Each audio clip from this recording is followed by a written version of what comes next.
The modern technology allows our scientists to explore and study heavenly bodies which are millions of miles away from Earth. Isn't it ironic that we haven't and we couldn't reach the center of our very own Earth? Hello everyone, I am Miss Juana, and today I'm going to discuss to you our topic, the Earth's interior. Before we proceed to our main topic, let us first recall the different spheres of the Earth which you have learned in your previous grade. So we have the lithosphere, the hydrosphere, the atmosphere, and the biosphere. So the lithosphere is the solid Earth which includes the rocks and the soil. The hydrosphere, all water found on, under, and over the surface of the Earth, which includes the ocean and rivers and even other forms or bodies of water. In atmosphere, these are the gases that surrounds the Earth. These gases, specifically our ozone layer, protects us from the ultraviolet rays coming from the sun.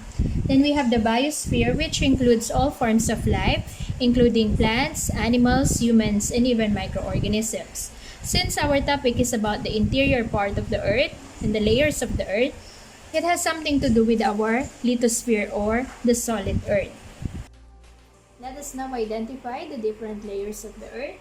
So we have the outermost layer, which is the crust. Then we have the mantle, and we have the core, which is subdivided into two regions. So we have the outer core and the centermost part of the Earth, which is the inner core.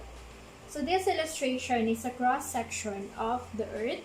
So as you can see, the uppermost layer is the crust. Then we have the mantle, which is also subdivided into the upper mantle and the mantle. And then the core, which is subdivided into the outer core and inner core. So let's now proceed in identifying the composition and characteristics of each layer.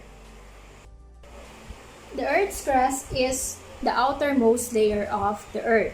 It is about 1% of the Earth's volume, and it is made up of rocks like igneous, metamorphic, and sedimentary rocks.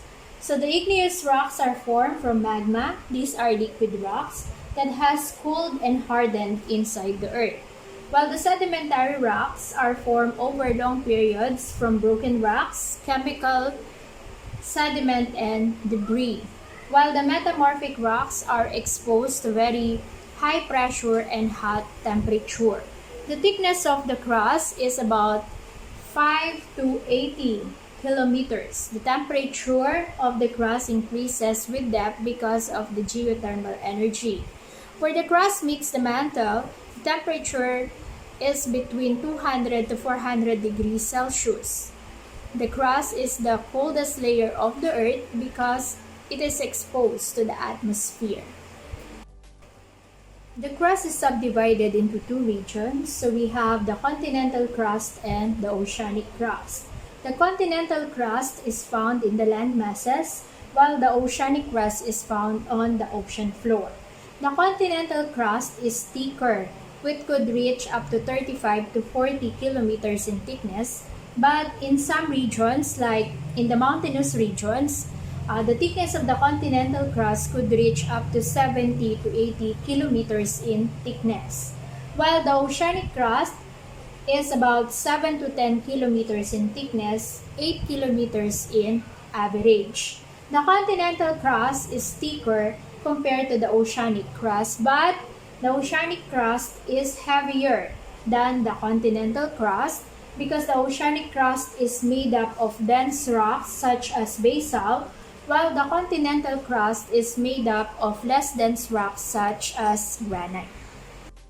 The most abundant elements in the Earth's crust are oxygen, aluminum, calcium, magnesium, silicon, iron, sodium, and potassium. Let's now proceed to the next layer, the layer of rock between the Earth's crust and the core. The Earth's mantle is a layer of silicate rock between the crust and the outer core. It has the thickness of 2,900 kilometers, making about the 84% of the Earth's volume. It is predominantly solid, but in geological time, it behaves as viscous fluid. It is believed that the crust and the mantle is separated by a boundary which we call Mohorovicic discontinuity or Moho boundary for short. This Moho boundary separates the continental and the oceanic crust from the underlying mantle. The Earth's mantle is divided into two major rheological layers: the rigid lithosphere, comprising the uppermost mantle, and the more viscous asthenosphere. The asthenosphere has a special properties which facilitates the movement of our lithospheric plates. Let's now proceed to the last part of our discussion, the innermost layer of the Earth, which is the core. The core is subdivided into two regions. We have the outer core and the inner core. It is believed that the core is made up of iron and nickel.